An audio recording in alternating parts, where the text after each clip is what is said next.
Let's go. Microphone's on. Whoop, cell phone's off. Cell phones off. Cell phones in your pockets.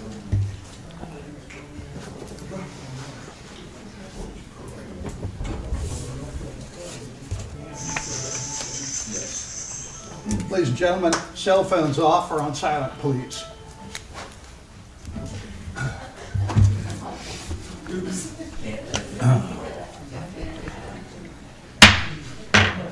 All right, this time, call to order the commission meeting for Tuesday, August the 11th. It is now 6:30 p.m. And I will let you know that if this turns out to be a long meeting tonight, I will be declaring a 5-minute recess on the half hour as we proceed. At this time, our city clerk, please call roll. Mayor Faulkner, Here. Commissioner Hendricks, Here. Vice Mayor Maples, Here. Commissioner Golden, Here. Commissioner Kendall. Here. At this time, we'll have the invocation, Pastor Shannon Dozier from Convergence Church. Please remain standing, and after the prayer for the Pledge of Allegiance. Heavenly Father, first we want to recognize, Lord God, the greatness of who you are. Lord, your word says that the earth is the Lord and all that is in it, Lord God, including the people thereof. So, Father, Lord, we want to recognize that, and at the same time, God, we want to thank you for our servants here tonight who are not only elected, Lord God, willing to serve. And I pray, Lord, that you would give them a spirit of wisdom to lead them, Lord God, that we may walk in your favor and glorify you in all things that we do. We thank you for your presence here tonight. And again, we pray just grace and peace upon this meeting. And again, that your wisdom and your knowledge would fill us, Lord, by your Spirit, that we may walk in the favor of you. We ask all things in Jesus' name. Amen. Amen.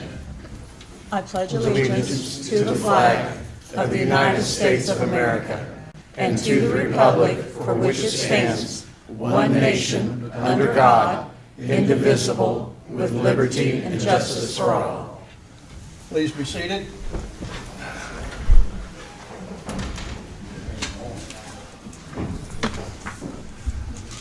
Next item up is a review of the agenda, and I move to amend the agenda to add a new business item, which is a change order for Resolution R-26-92, and is to approve change order number 1 for a construction contract with J. Graham Construction for the 2026 Street Improvement Project. Second. Motion is made by Mayor Faulkner, seconded by Vice Mayor Maples, to amend the agenda to add new business item R-26-92 to approve a change order number 1 for a construction contract with J. Graham Construction for the 2026 Street Improvement Project. Commissioner Hendricks. Aye. Vice Mayor Maples. Aye. Commissioner Golden. Aye. Commissioner Kendall. Aye. Mayor Faulkner. Aye. Thank you. With the exception of that, are there any other additions or corrections to the agenda? Nope. There being none, I move to approve as presented. Second. We just did. No vote needed for that. None needed. All right, none needed. All right, at this time, special presentations. A presentation of Power Plant Operator Academy certificates by Kansas Municipal Utilities. John Littleton, Director of Energy Services for Kansas Municipal Utilities, will make the presentation, and Superintendent of Electric Generation, Jonathan Carson, will present the certificates. Recipients are Austin Coffey, Gloria Phillips, Dustin Thurman, and Kenneth Wall. Would the recipients please come forward? If I may, first of all, thank you very much. My name is John Littleton. I am the Director of Energy Services with Kansas Municipal Utilities. I want to thank the Commission for allowing me the time and the honor of presenting these certificates. KMU's Power Plant Operator Academy utilizes an online courses focusing trainers or training workers in the field wishing to increase their knowledge in the power plant industry. Instruction is entirely online and designed for students to complete the program within 2 years with over 240 hours of instruction. To accomplish this, it takes a lot of dedication, and these employees have definitely shown that dedication through their steadfast attention to learning every bit of the material. The program requires a multitude of learning assignments that are related directly to the equipment here used locally. Some assignments took research, extra effort to complete that is not usual of most online programs. Each of these employees are recognized for their efforts to complete the program. KMU proudly presents Mr. Austin Coffey, Mr. Kenneth Wall, Mr. Dustin Thurman, and Ms. Gloria Phillips with a bronze level certificate of completion for the Power Plant Technology Academy. Austin. If you would, please, all up Dustin. front here, so everybody out there in TV land can see your shining faces.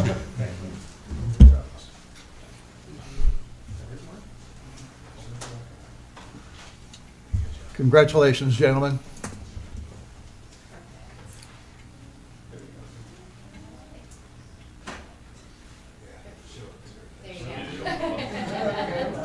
Okay, everybody look up at me. Perfect. Congratulations.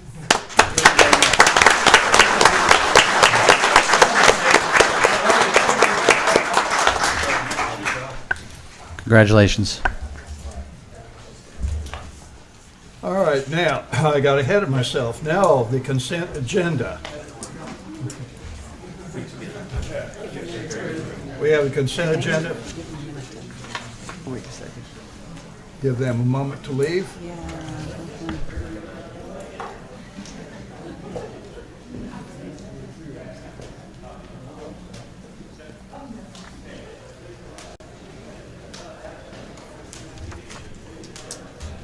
I want to thank the families for attending. All right, now we'll move on to the consent agenda. Items 1 through 3. Are there any discussion? Commissioners? No, No, if no, there's no. no changes, I will move to approve items 1 through 3 of the consent agenda as presented. Second. Motion is made by Vice Mayor Maples, seconded by Mayor Faulkner to approve items 1 through 3 of the consent agenda as presented. Vice Mayor Maples. Aye. Commissioner Golden. Aye. Commissioner Kendall. Aye. Mayor Faulkner. Aye. Commissioner Hendricks. Aye. All right, next section is comments from the public. Any citizen desiring to address the commission shall be recognized, advance to the podium, state his or her name and address for the record, and comments shall be limited to 3 minutes unless extended by a vote of the majority of the commission. The commission does not hear matters involving litigation or city personnel. The commission does not take action on subjects not on the agenda unless unusual or hardship conditions exist. Citizens may address the commission on agenda items as they are brought to the floor. And I would mention, if you are here to speak concerning the data center issue, please wait. That is a discussion item later on during the meeting, and please do not do that at this time. All right? If there's any other issues, if any citizens have anything else other than data centers they would like to bring to the commission, please come forward at this time.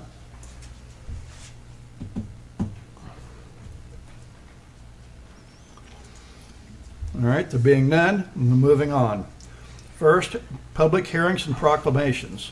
Public hearing on the Second Amendment to the Neighborhood Revitalization Plan.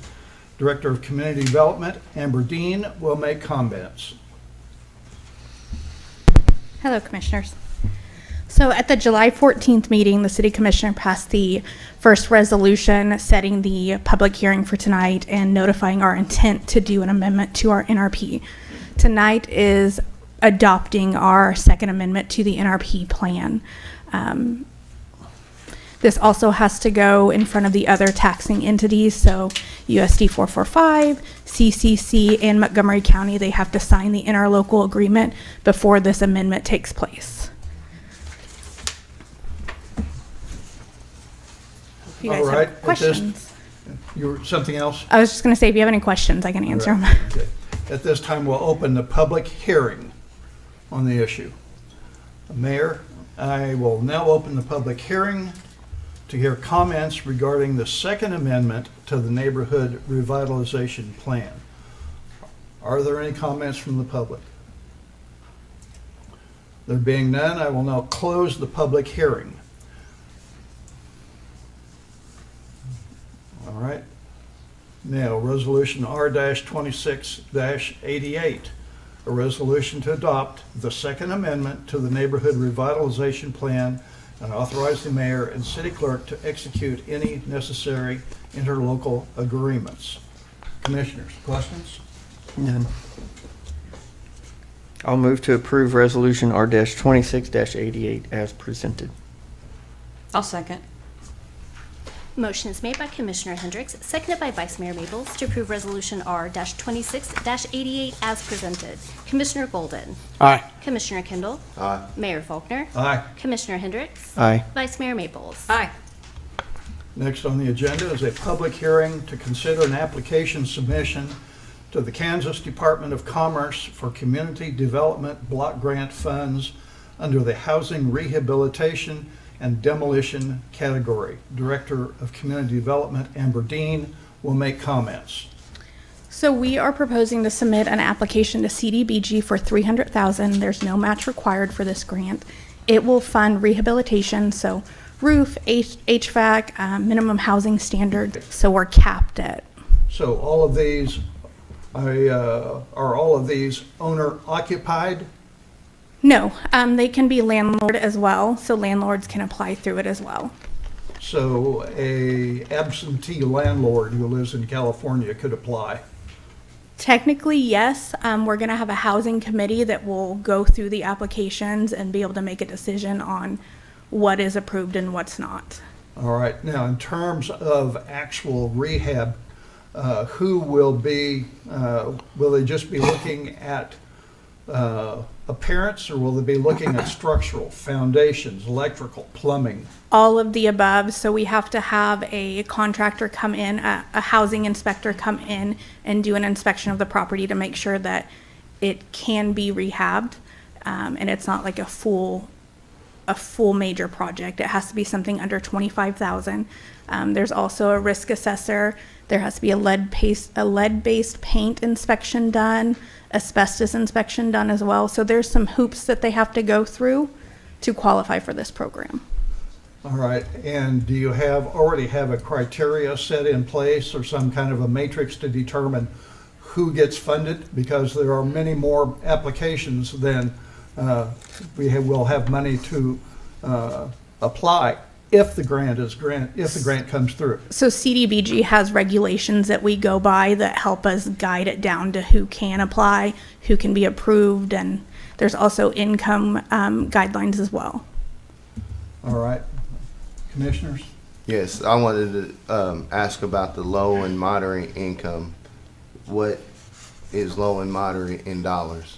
So there's I don't have it in front of me. We have something from HUD that gives us those numbers, and it'll be on all the applications. And I can get you that information, send it over to you.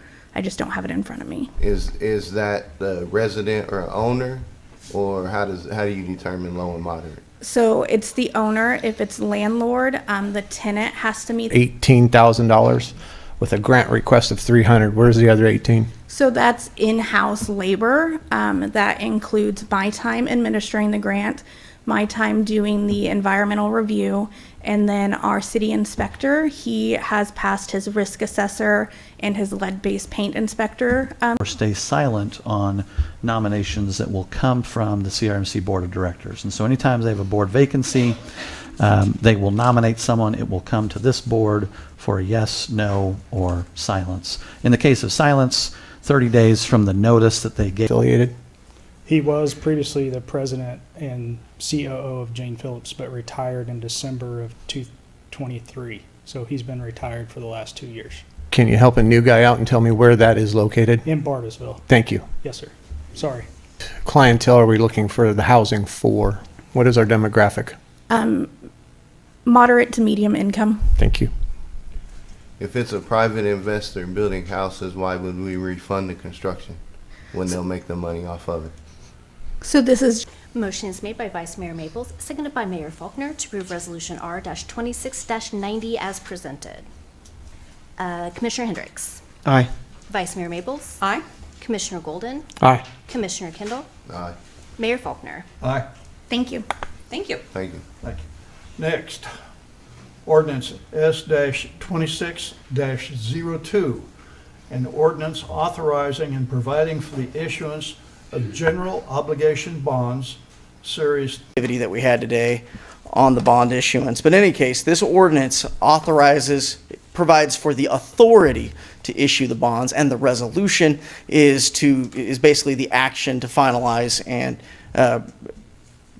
all the documentation that actually gives those bonds or provides those bonds to the buyer of the bonds. And then in the next month, we will receive the full proceeds of those bonds. And there was a good faith payment today already made before coming to this of just over $185,000. So we've already received some of those proceeds right now. So with that, I'd like to go ahead and have Ben come up and comment, if he would, please. Thank you for being with us. You're very welcome. As Ben Hart, Baker Tilly, as Marty had said, the city sold bonds today, this morning. That sale closed at 10 o'clock. And as you probably know, one of the major ways that cities or any public entity raise capital for long-term infrastructure you use is through the capital markets, selling bonds. And there's obviously an entire market around that. Part of the process included credit rating analysis that Standard & Poor's. Marty and I sat down with Standard & Poor's, and none of that was because of that competition. The method we used to sell those bonds is a website. Each one of the investment banks can see who's bidding, but not what they're bidding. And so the more that they stack up, you see the activity where banks disappear and then come right back on because they know they've got to drop their interest rate. And that activity happens right up to the last second. Once that closes, we lock those bids down, open the screen up, and what we see is the interest rates, 3.8%. The highest was 4.14%. So eight bids was really good news. On top of that, the winning bidder, BOK Financial Securities, actually bid a premium. So they paid extra in order to have your bonds and the coupons to which you're going to pay your debt service over the life of these bonds.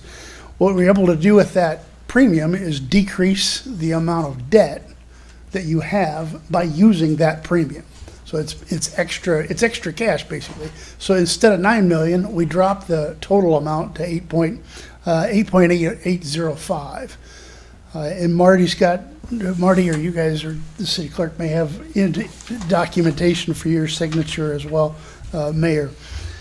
But the average debt service on this is actually going to be lower than what we had projected before because of that decreased par amount, the use of that premium.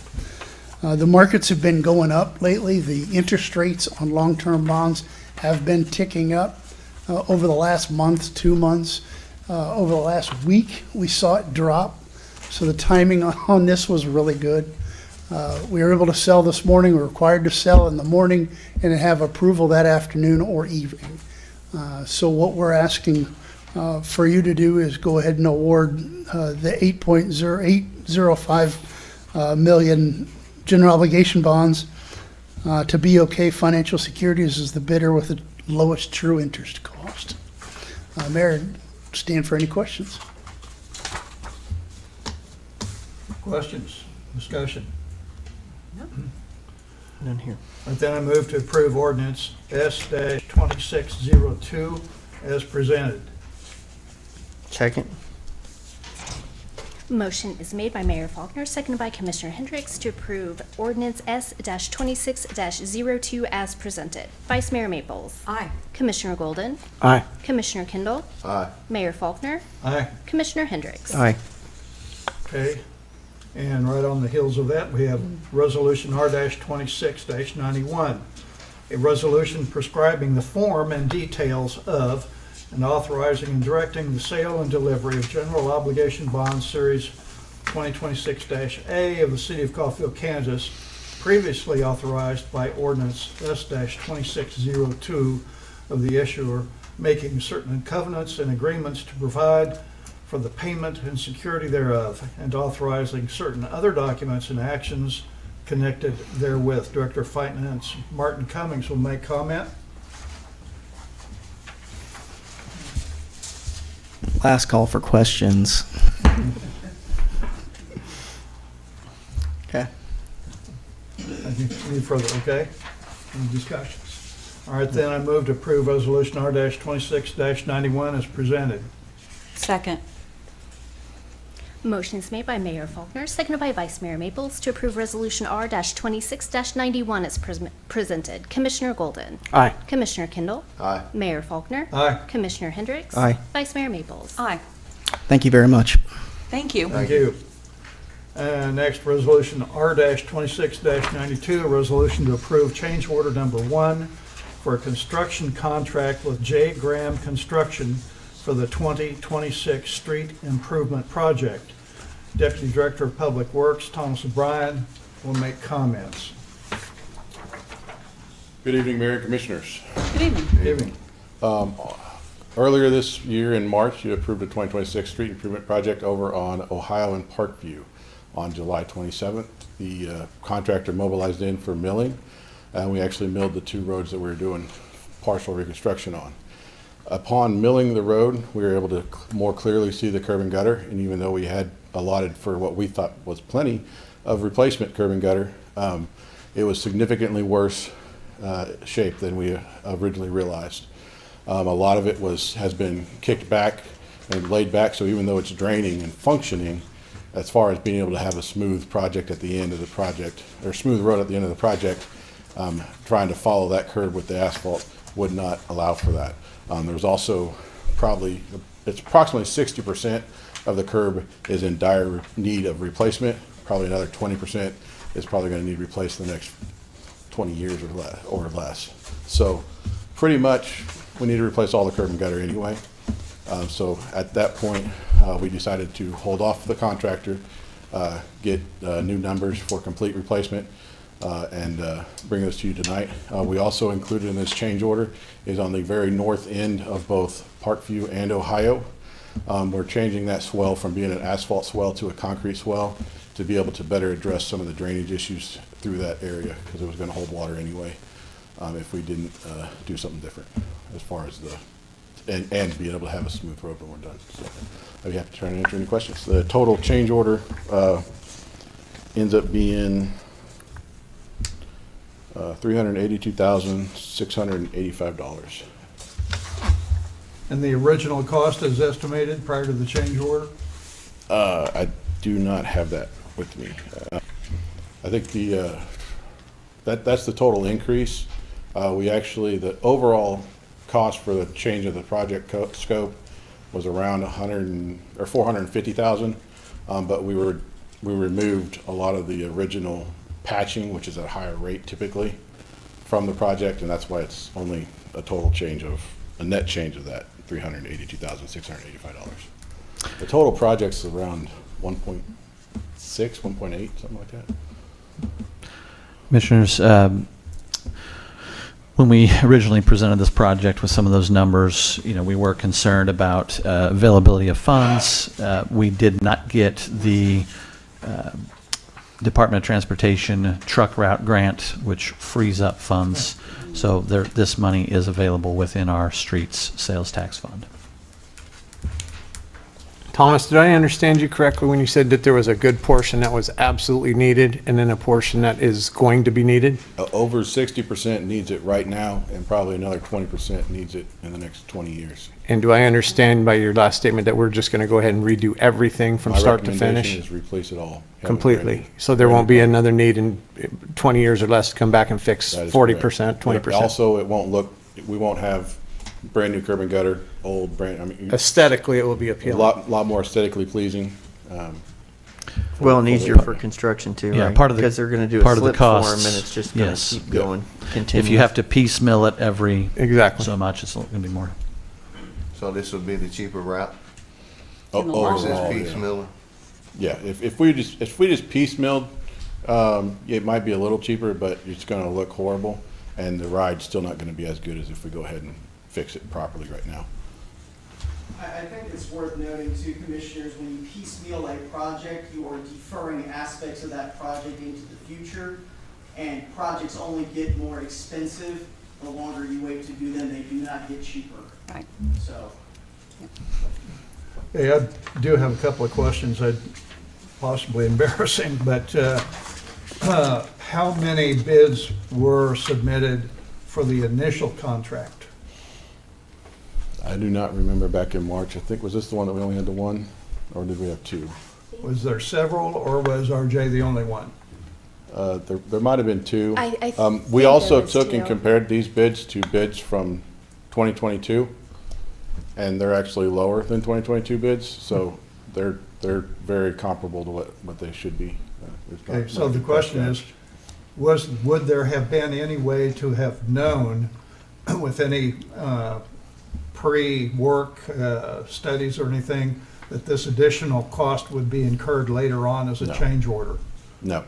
We went through, we did our engineering design, looked at the curb and gutter, and like I said, most of it, it looks good. It drains. It doesn't hold water. But when we go through and mill it, that mill becomes, we have a flat plane, and you can see that it's a constant, just the curb and gutter is just tilted back, heaved up in the front. Okay. All right. You couldn't tell that before we milled it. And as soon as we milled it, we're like, we have a problem. We need to rectify this. Okay, so with Alright. this, when is estimated completion date?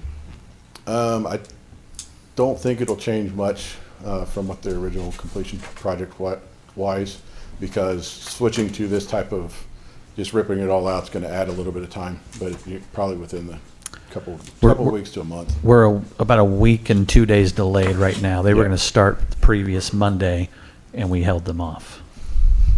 So yeah, we're right at the week and 2 days for a delay, but then as far as additional work required, So another 3 to 5 weeks to complete it? max, yeah. Okay. If this was in the original bid, would it have been cheaper? Is there a study we could do to I bypass don't think this? it would be cheaper. These numbers are the bids that are actively going out. Like I said, we compared these to previous bids, and they're lower than the previous bids that we got from 2022. Most everything has gone up since then. So yeah, I don't. There's not really a hard set way to say for sure, but the bids that we come in, they're very reasonable. Is there a study to identify this, so moving forward, we don't have this problem? Like I said, not really, because you couldn't. It's similar to, we put in a lot of street projects, especially mill and overlays. You'll see a pretty good sized number in asphalt, and we may actually see a reduction in asphalt in this project by doing the curb and gutter as well. But we put in an estimated base repairs, full depth repairs, even though we're doing a mill and overlay. That's completely estimated. We may be way overestimated, or we may be way underestimated. We don't know that until that milling machine hits the road and goes through and actually exposes what's going on. It's just like remodeling a house. As soon as you broke the wall open, oh, now all the electrical needs redone. Okay, I started redoing electrical, I found a plumbing issue.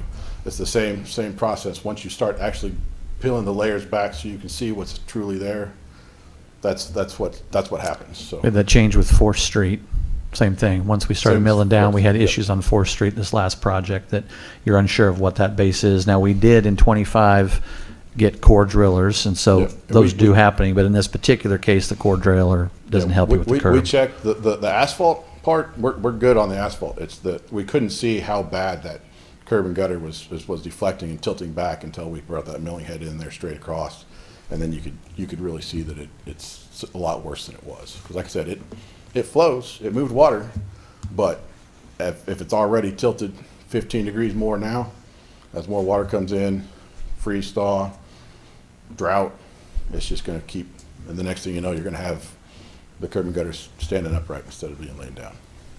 Thank you. Okay. Any further questions? All right, then, being none, I move to approve resolution R-26-92 as presented. Second? Motion is made by Mayor Faulkner, seconded by Commissioner Hendricks to approve Resolution R-26-92 as presented. Commissioner Kendall. Commissioner Kendall. Aye. Mayor Faulkner. Aye. Commissioner Hendricks. Aye. Vice Mayor Maples. Aye. Commissioner Golden. Aye. Thank you. Thank you. Thank you. Next, discussion on data center proposals for the Southwest Power Pool Transmission Study. City Manager Ben Brubaker will make comments. Mr. Mayor, just to note, I am getting a few messages about some buffering on YouTube. Mark has been working on it in the back, and it appears just to be a YouTube issue, not on our side. So I don't know if that's changed. It's about 15 minutes old from those messages, but I wanted to say that out loud as we move forward. Commissioners, don't need to state where we're at and how we got here. We've had several meetings about this, and so the items on the agenda today are showing the proposals that we have received from data centers. Originally, as we came to commission, we suggested that this meeting would be an opportunity for commissioners to pick a proposal, and then we would move forward with that particular proposal and have the SPP study be specifically to that developer. In trying to listen to the community and our information sessions, the messages you're getting, we're adapting that this evening to continue to work through those proposals. We've received 5 at this point. There was one that came in just a few days ago that is on our website. I don't believe we've emailed that one to you yet. But the idea would be to move forward with the SPP study, which is just the next step in due diligence. That's not any agreement that a data center is coming. It's to study our transmission and what's available out there. This is a study that even if we weren't doing with data centers, we would need a study like this for future high load users in manufacturing or other industrial clients. And so we believe that the data would still be applicable even if Commission chose not to move forward with the data center in the future. Early on, at the beginning of this year, we were told that these studies take about 90 days. They're up to about 120 right now. If we move forward with our proposal of just doing the study and not identifying one user, we're expected probably to have a 5-month window waiting for that study to come back so that we can move on to the next set of decisions that commissioners would need to make. So as part of that, there are 2 options there. The electric, our enterprise fund could pay for that study since we have multiple developers and they're willing to contribute to that. Our thought would be we'd go to them and split that cost up between all of them. That does lower some of their risk a little bit. Some of them may not be interested in that. They may just say never mind because they want to be the only one. But we believe there's some opportunity there to continue to have this funded and not identify one particular developer that we would move forward on. With that, I'll turn it over to any questions Commissioner has. So if I could sort of summarize this in a package, if I may. It's necessary to have a study done on the ability to provide power that's required by GRDA, is that correct? This is a requirement from SPP. GRDA is our intermediary between SPP, and so they would actually perform the SPP study. Okay, so we're required to do this study before we can even look at any of these proposals. We are, no. This study is a requirement if you want to bring a high load user into your network, and they're defining that as over 10 megawatts. We believe from the distribution side, we have about 40 megawatts available. But even though we have our distribution equipment, we cannot offer that because it's over 10 megawatts. And so we would have to do this study. So regardless if it is a data center or another high load user, if we want to deliver more than 10 megawatts to any customer, we would have to do this study. It's not necessarily, right now we're doing this specifically because we have data centers here, but the results of that study are not just specific to a data center. All right, so we do the study, and then we move to consideration for different proposals. And Yeah. it could be 4 or 5 months down the road. Yeah, I would expect that if, that we have to go to 5 data centers, get each of them to sign an agreement on whatever the cost would be, if they're all this is going to take us 3-4 weeks to get the application process submitted and the funds collected from these developers. At that point, 30 days in, you're looking at about 120 days for completion, could be longer. I doubt it's shorter, but, I don't want to say it won't be shorter. All right, and what But is that the 90 to estimate, 120 what is days. the estimated cost of the study? It's $120,000. And how much of that will the city pay? Our proposal is that we'll go to any of those who have submitted proposals and evenly break that up amongst them. All right. Please, we don't pay anything for the study. Correct. Make sure they understand that. Yes. All right. Any other questions? Would that, now, if they pay for it and they all split it up, is that gonna obligate us into doing business with the data center? No. No obligation. And is it, The after that study, right? So if we just go look forward to the next realm of possibilities, if we spend that 5 months, we dig into these proposals, we ask more questions. At that point, once commission would get the study back, we would come to you and say, do you want to move forward with a data center? And then we would go about a process which will probably take 4 to 5 months as well. We've got water contracts to negotiate. You have the energy contract to negotiate. That's something we pull in generally, whether it's GRDA or KMEA or our attorney, John Coyle out of DC. So you're looking at another 4 to 5 months of contract negotiations. This is where you set the terms that you'd want to see and see if that developer is willing to meet those terms. In the meantime, do we put ordinances or safeguards in place? What kind of thing? For Like infrastructure, spills, whatever? Yeah, so in that negotiating phase, that's where you would start putting those things into place. You would say, we're going to have agreements. So, what we've talked about from the beginning, and one of the SB 98 requirements is a 10-year agreement.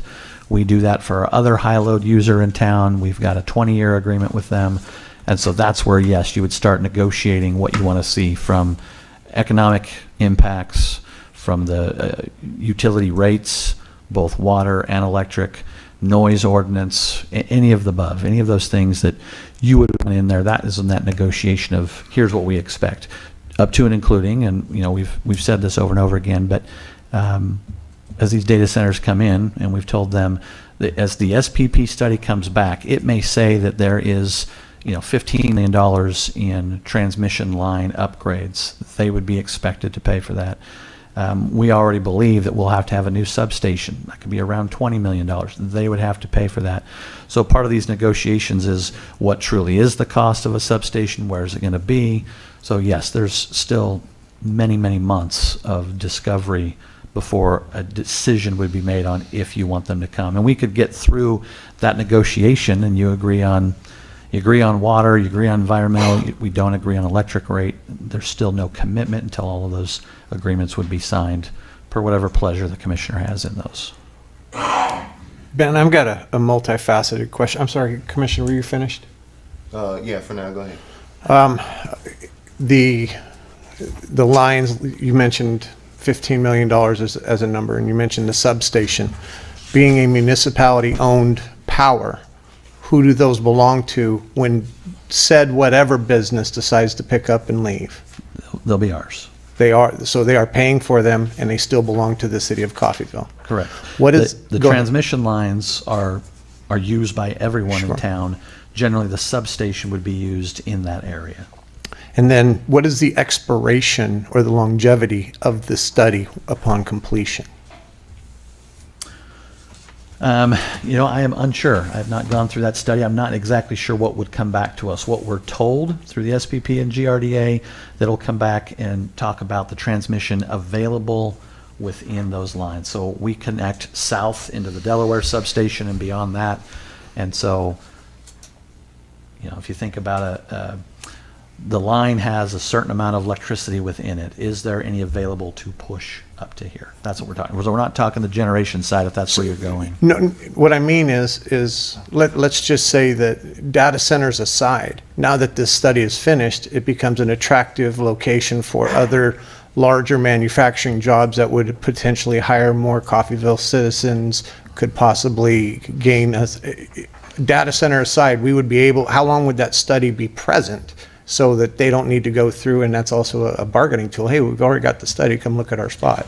Yeah, generally speaking, there is going to be a time frame on that where it would end. If I guess, they'd probably put a deadline on that, because you've got anybody up and down those transmission lines that are also doing these studies that continues to compound and change.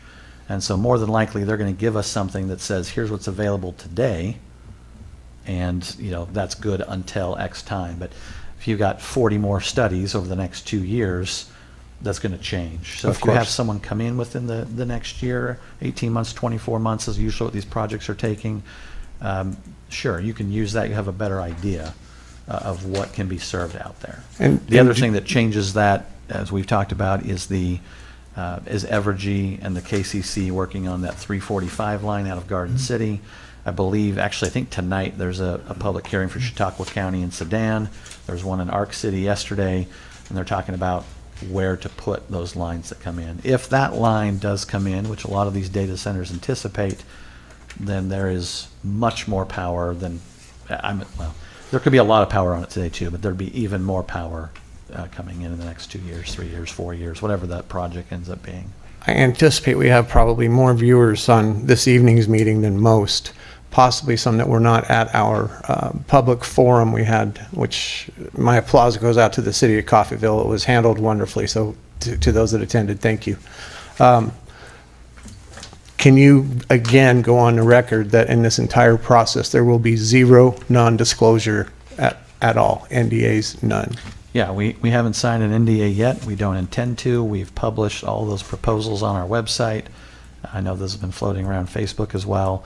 Each of these data centers know that we're not interested in doing that. We want to be as open, as transparent as we can. Thank you for your time. So, comment, we would need this study. It would be nice to have this power study anyway, and now we just don't have to pay for it. Yes. Again, I think there's probably some time limits on how long it would last, but Yeah. this is a beneficial for or anyone we have now that wants to add to their load, 10 megawatts or above. Okay. All right, any Okay. other comments, commissioners? All right, well, as I previously promised, public comment concerning these data centers would be held to this point in time. And if you would, please recognize that the vote that we are about to take has nothing to do with the approval of any a data center contract, but simply on the study to, do we have the electricity to support additional high-use industry? So that's, and we're not paying for it. So at this time, is there anyone who cares to speak? Please come to the podium. We have one taker. And please state your name and address. Absolutely. Sorry. Leg was falling asleep on me. My name is Max Nelson. I live at 1469 County Road 4500. Are you going to put me on a 3-minute timer? Because I wrote the deal to to get a lot of things in there. I'd like to take it just slow. Yep. So, I don't Proceed. rush Go ahead. anything. All right. City Commission, thank you for the opportunity to speak this evening. Commissioners, tonight you will be asked for the advancement of an electrical study with SPP. This forward movement before third-party environmental impact studies, electric rate payer impact studies, before any of those can be completed, is potentially dangerous. As a business professional, and I've worked in a variety of different fields. I've worked with contracts, everything from pet food to restaurants and things in between in my time, as well as entertainment. I can tell you, and I can attest, that the proposals that are currently have been submitted, all 5 of them, I have reviewed, and they are rudimentary at best and would be considered extremely vague. We as a community should demand better from multi-million-dollar corporations. Proposals for small businesses or even commercial or residential properties, if you're buying a house, for example, those have more pages than what's been submitted with these multi-million-dollar projects. Typically, for $1 million plus customer, I would expect, if I was in the seat and negotiating these, at a minimum of 50 pages, more like 100 pages, especially when we're dealing with power and environment and all these different things that are going on. Like, that's bare minimum, not like a 5-page PDF that's like big and we'll tell you this and maybe this and all this kind of stuff. That's a really frightening deal in, quite frankly, when you're dealing with multi-million-dollar companies, they know what they're doing. In these proposals, for most companies that are detailing this, all aspects of the project from inception to completion are all highly detailed. Full review and investigation should be completed by a corporate attorney. You need to protect yourselves. These guys don't just have one guy that came out of Harvard. They have teams of people. You need to make sure that everything is crossed. All the T's, dot all the I's. We've heard over and over about revenue generation. Revenue is not the same thing as profit. Also, negotiation, right? We've talked about this, then we're going to negotiate. Negotiation also doesn't begin after selecting a proposal. Negotiation begins as soon as a proposal hits your desk. You are smack dab in the middle of a negotiation process, whether you're aware of it or not. By electing to move forward with a study funded by any or all of the proposed applicants before safety studies and guardrails are put into place not only creates a dangerous precedent, but it also opens up the city to legal liabilities. Once money changes hands, you are in business to a certain degree. Whether it's 20,000, 30,000, these guys aren't like, yeah, it's cool, we're all gonna play together and maybe one of us gets it. That's not the mentality of these companies. Okay, you've reached 3 minutes, so I'll give you a moment to conclude. Okay. I just wanted to say that I did start a petition that's hit 500 signatures. 61% of those are from the local area code. Though it's not like a legally binding thing, I just started it to give people a voice. That's a pretty good barometer. And I ask that you consider a 1-year moratorium to get your legal, your environmental, all these things in line. We kind of are looking at a cart in front of the horse situation here. Thank you so much for hearing me. Thank you. Is there anyone else to speak?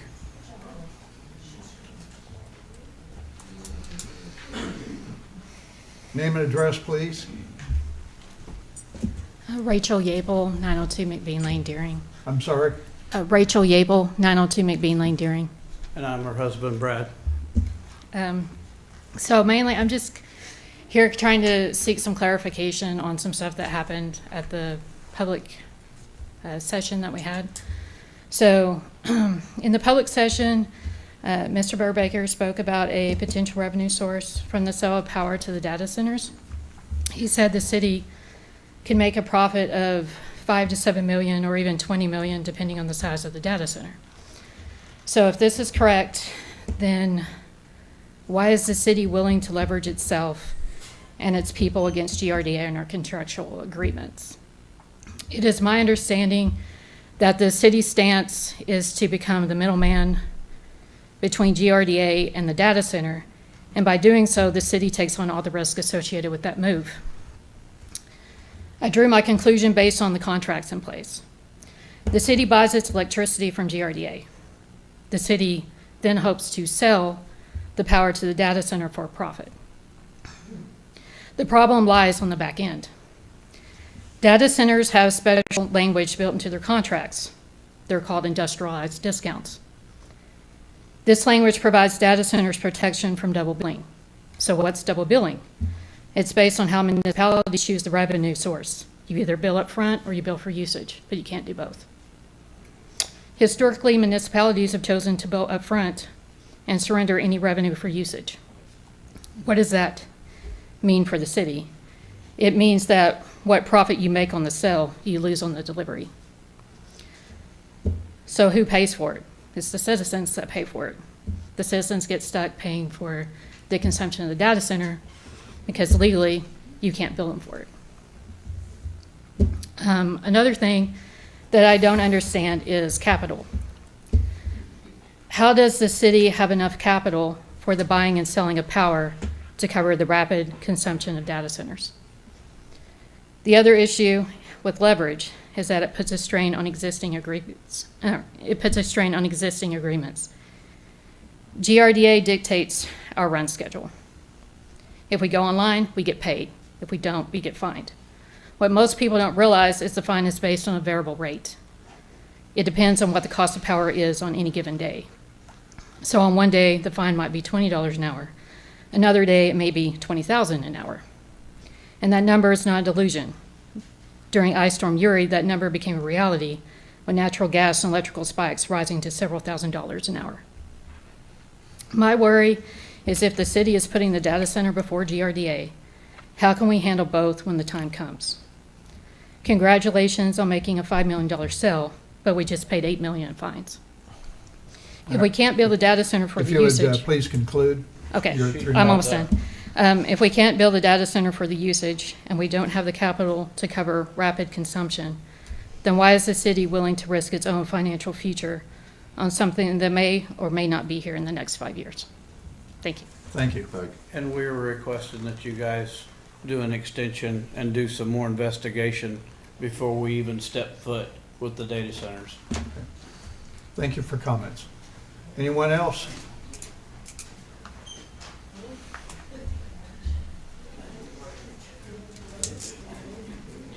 Hello. I'm Marjorie Reynolds. You may have seen me on Facebook. I'm the founder and director of Prairie Dog Alliance. Address, please. Address, please. 1020 West Main Street, Independence, Kansas. I urge each of you to use what tools that I've used to research deep fission, and one of those tools is the SEC website, Securities and Exchange Commission. If the companies making these proposals, the 5 companies or 4 companies making these proposals, are public, each of you and each of the people in the audience can go online and find out about the risk of these companies, how long they've been around, what their prospectus is. That prospectus is a legal document. It will show in detail, it's something legally that they had to develop with their lawyers and submit to the Securities and Exchange Commission to detail what they plan on doing and what they have done, where they're, where they see their company going in the future. So it's a tool each of us can use if those are public companies. You can look at how risky they are. You can look at where they plan to get their supplies from, what their projected earnings are, who they are associating with. So it's a tool for each one of us to use.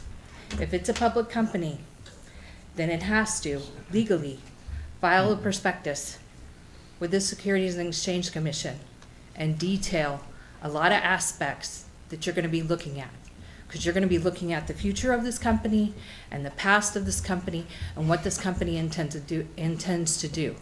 And if that company is legal, if that company is public, then what is in that prospectus has to match what that company tells each of the commissioners and tells the public about what they plan on doing and where they plan on doing it and how they plan on doing it. So, if any of you have any questions? All right. Thank you. All right, thank you. Thank you. Thank you. For comments. Thank you. Now, is there anyone else? If there are other people in the audience, would you please raise your hands if you're going to speak on the, just 2? Is that all? All right, I won't call, in that case, I will not call recess at this time. Go ahead. How you doing? Good morning, good afternoon, or good evening, Mayor. I'm Tom Wilson. I live at 5175 County Road 1425. We have a small farm that we have here just outside where the Walmart is located. On these proposals that I've been reading, I will give you my background first. I was an electrical safety officer in Afghanistan for $1 billion contracts, working with the Army. I understand these proposals, the way they're written right now, are superficial. They don't give any guidelines. They don't tell you what they're going to be doing in the future. When you vote on this study, you got more than just electrical. You got cooling operations, how they run their cooling towers, all kinds of stuff. What are the parameters that you have to go and vote for Do you know what those parameters are? Have you read the proposals? All right? I don't understand how we're going to be basically shooting into the wind and not understand basically what these companies want to do. I don't know if you understand what they want to do. Do you understand their history? Where they've been? Any problems they've had? Have they corrected their issues? Okay? But in conclusion,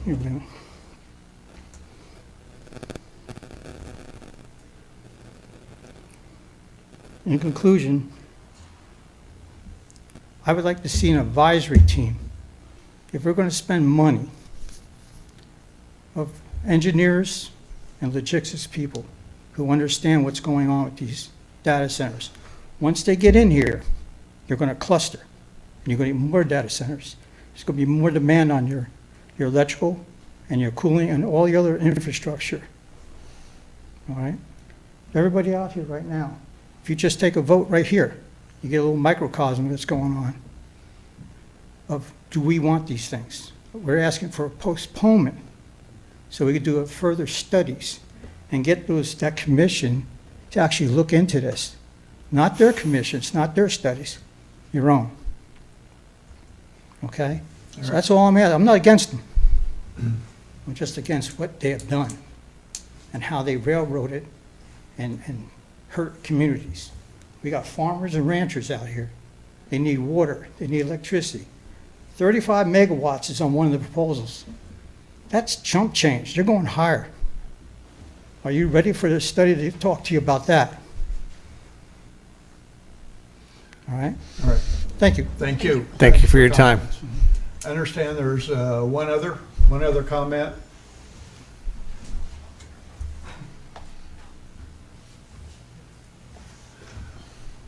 Name and address, please. Merlin Cohen, 3705 West 4th Street. To our leaders in this town, good evening, and to my constituents. Mayor, I believe with all my heart that you are voted by the residents of Coffeyville to be the leader of this town, to make important decisions that affect those who live in the city. And you commissioners, likewise, you are the face of the community, representing the constituents, with the constituents' interest and addressing citizens' feedback and complaints. I am praying and pleading to give us favor in considering a 12-month moratorium with regards to this data center project. It is imperative to have a thorough and extensive study about this project or endeavor for better decision-making and sound judgment. God has given you this responsibility and trust, so with the Coffeyville residents, to uphold what is just and truth. And I believe also with all my heart that not only that you are voted by the residents of Coffeyville, but God has ordained you. God has given you the responsibility to manage the city. I know it's a great task because you are serving thousands of people in this community. So I hope that we, as a community, we will work together as a team, like that we take responsibility of this town, like our own family.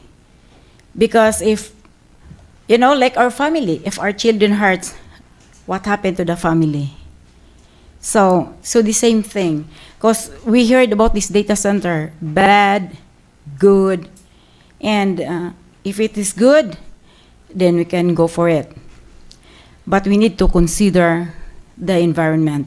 So basically, the issue is business profit versus public safety. That's why we need to have a study so that we will know which is better, whom you, choose whether the business profit or the safety of the public. Because we heard about the environment thing. Because we have to remember, once ecosystem or ecology dies, human being is dead. Because you know what? So much data centers. Can we eat data centers? Can we drink water from the pollution? Of course not. We need to have, we are farmland here. So I'm not against with the data center, but the very thing is we need to give careful study and consideration. Because when it is started, there is no more stopping. And when it's done, it can never be undone. So thank you very much. Thank you. For a Thank you 12 very much. months moratorium, right? 12 months moratorium. I think that's it. Thank you for very much. comments. Thank you. So I understand that's the final comment? All right. Can I go back up there? All right. Do you need to take a break? No, not yet. Ran out of time, so I thought I would. I really don't want to start time over again. Well, I had sent an email out, and I was just trying to figure out if you all received it and if Yes. you actually Thank had an you. opportunity to read it. Mhm. Thank you. Is it all right if I read it to the public? 1 minute, Okay. please. All right. In the public session, Mr. Becker made multiple comments that he nor the commissioners were experts on data centers. Because of this, I'm suggesting an expert. She's originally from Lawrence, Kansas, and she's a well-known environmentalist. She's also known for advocacy of the little man against big corporations. Her name is Erin Brockovich. She has compiled a litany of information on data centers from utility usage, noise pollution, cost-benefit analyses of open versus closed cooling systems, federal regulations, ongoing legislation. For those of you that are interested, her website is www.brockovichdatacenter.com. Please look over the information, the map, the photos, all of it. Only then will you understand what others across the nation are experiencing. You'll see the direct results of glycol discharge in public water systems, total destruction of municipal wastewater treatment facilities, and the devastation of turning on a faucet only to have brown sludge spurt out. You'll also see how homes are living in dust storms from data center construction, and flooding contaminated runoff is affecting commercial and residential properties. All right, thank you very much. Okay, I just Thank had one paragraph. That's, Is that you're okay? now, you have now 4.5 to 5 minutes. Oh, okay, thank you. Thank you. All right. All right, at this point, I will move to authorize staff to coordinate with Grand River Dam Authority to proceed with the Southwest Power Pool transmission study and negotiate payment terms with data center developers who have submitted proposals to the city of Coffeyville prior to vote commissioners. Additional discussion, questions? I do. So what's gonna stop this from being obligated, as one of the speakers said, if we divvy up the pot to, 5 data centers for the 120,000, what's gonna say that they're not gonna try to push us into a data center for their company? Is there gonna be something put in place? Well, they can't. Yeah, they all are going to want that, but you commissioners get to choose. There's nothing that happens without your approval on it. And so what we'll tell them is, this is just like if they paid the full amount, it's 100%. Well, it's a 50-50. It's 50% you say yes, 50% you say no. So there's no way for them to slip or slide into having some type of contractual obligation in here. We have no obligation. All right. And Ben, just to reiterate, once this study, if approved, is finished, it's not data center specific. It's able to have power delivered to that area for possible other entities and be attractive to them. Do I understand that correctly? We will know what the transmission capability is out there. Yes, as part of this, we are looking at it because we have data centers. And so we're going to be looking at the Southwire building. We're going to be looking out at the industrial park. So Any other industry out there? Sure. So another industry that is not a data center could benefit from this study is my point. It could Yes, become attractive to them as well. Yeah, and Chris has sent me a message. It's a provisional study. He believes 5 years, could be just a little bit under that. But I was telling you a year or two. It looks like it's supposed to be good for 5 years. But this study is point in time. What power is available today, now? To send out to the And industrial if you park. wanted more power, what you would need to have to build out or do, and how much it would cost. Yeah, so to the even go proposals further. talk about starting somewhere between 20 and 35, and then they want to do a ramp up over a certain amount of time. I think the highest one we had was a 200 megawatt. There was 100. There's 150s in there. So part of that study that we would do is say, how much are we looking to get? If you were going to get 200, what is it going to take? And that's where we believe you start getting into millions of dollars of upgrades. We believe what we have is around 40. All right, thank you. And my motion is made. It stands. I'll second. Motion is made by Mayor Faulkner, seconded by Vice Mayor Maples, to authorize staff to coordinate with Grand River Dam Authority to proceed with the Southwest Power Pool Transmission Study and negotiate payment terms with data center developers who have submitted proposals to the City of Coffeyville. Mayor Faulkner. Aye. Commissioner Hendricks. Aye. Vice Mayor Maples. Aye. Commissioner Golden. Nay. Commissioner Kendall. No. All right, thank you. At this time, it's 10 to 11. I'm going to declare a 5-minute recess to resume at the sound of the gavel. 5-minute recess. All right, thank you.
Coffeyville Commissioners, the city manager, and staff. On behalf of the Friends of the Charlesworth Pool LLC, thank you for your commitment to provide up to $600,000 in bridge funding for the Field Kinley High School natatorium and Charlesworth Pool project if needed. Your letter of commitment came at a critical time in fundraising and demonstrates the city's belief in this project and what our community could accomplish together. Thanks to the generosity of our incredible donors, continued fundraising efforts, and the support of community partners like the Coffeyville Area Community Foundation, the bridge loan was not needed. We are pleased to share that USD 445 School Board unanimously voted to move forward with the project that will save and reopen this important asset for our students and community. Thank you for believing in this project and helping make its future possible. Sincerely, Ryan Thompson, Chairman, Friends of the Charlesworth Pool, LLC. That's all I had for you, Commissioners. That's fantastic news. Good stuff. Thank you. Commissioners, comments? No. What a water plant staff we have. There was an issue last night that I was made aware of this morning. I don't think anybody is unaware of the fact that our water plant is in dire need of more than just a Band-Aid. And there was an issue last night that came incredibly close to a boil water advisory. We had our guys and gals out there last night from dark 30 to about 4 a.m. To the best of my knowledge, it was buttoned up about 4 a.m. or so, and everything is back on track, and everybody's got the water they're used to getting. So to our water department staff, thank you. I guess I do have something. I have our spend for the month, for the 2 weeks, sorry. So, we have Alger Martin and Associates, $55,140.15. Asplund Tree Expert Company, $19,761 for tree trimming. Let's see, we don't have a lot this month. J. Graham Construction for Parks and Community Development, the parking lot number 2. Which one was that? Was that the one at North Park? North Park? North Park and Sycamore. Yep. And if you haven't been by there, go by there. They look fantastic. $44,122.50. Meriton Health for insurance, $46,310.24.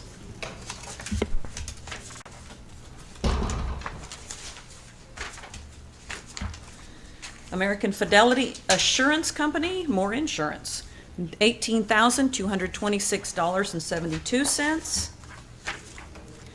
Wartsilla North America for electric. Looks like some repairs, $25,389.03. Water and wastewater depreciation, Bullock Breakers, $29,000. And a payroll this period of $482,888.47. And if you could, where are we with the repairs with Wartsilla? I think everything's up and running right now. Is Chris? Everything's up and running, so this is We just, have one engine down at the moment. Engine 8 is down, but we believe we'll have it back up tomorrow morning. Thank you. all right, thanks. Any other questions? No, I just want to tell the people that I seen the emails, the pros, the cons, the good, the bad. It was so much I haven't been able to answer them back. Just to let them know. All right, commissioners, any other issues, questions? But we're not at that point. Good job on the water plant. Thank you for letting me know this morning. All right. Any other comments on any issues that are listed? Nope. None? No. There being none then, I move to adjourn. Second. Motion is made by Mayor Faulkner, seconded by Vice Mayor Maples to adjourn. Can I see a show of hands? There was a gentleman in the gallery with his hand up. I was waiting to see if that was important or not. I just had a quick question, and this has to do with all the road construction on 8th Street with all the new water lines. Do you know where we're at on that timeline and what's gonna happen with the road after we're done? 'Cause Yeah. it's a mess. I'd be happy to visit with you since they just adjourned, give you some updates. Yep. Yep,